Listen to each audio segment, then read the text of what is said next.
When is the best time to plant? That is the question we're asking today on the 7th episode of our garden prep series. We talked about in the first episode how to find out your last frost date. Every zone has a different frost date, has different garden seasons. Some have longer seasons, some have shorter seasons. Get on Google, figure out your last frost date. For me, I'm in zone 9. I'm in Southern California, and it's desert here. It's very dry. My last frost date is March 31st.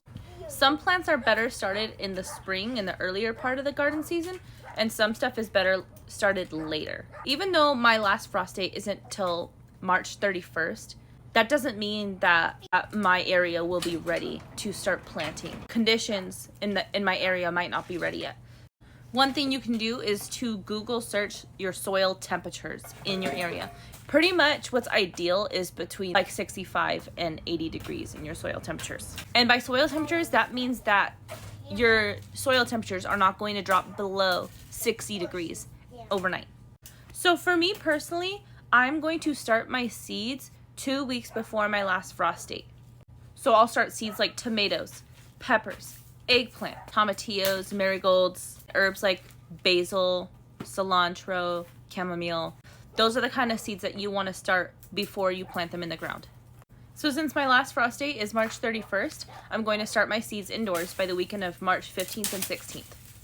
So as for the things that I want to sow in the ground, like my corn, my potatoes, my squash, zucchini, cucumbers, those will be direct sown by the weekend of May 3rd and 4th. I don't know about any other zones because I've only been gardening in zone 9, but a good rule of thumb for you is to start your seeds indoors between 2 to 4 weeks before your last frost date. Wait about 2 weeks after your last frost date, but you want to wait for the conditions to be right too.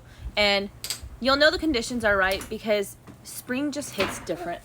When you walk outside and you can like smell the earth. When you start seeing bees, when you start seeing hummingbirds, butterflies, you know spring is coming. The earth will let us know when it's ready for our seeds.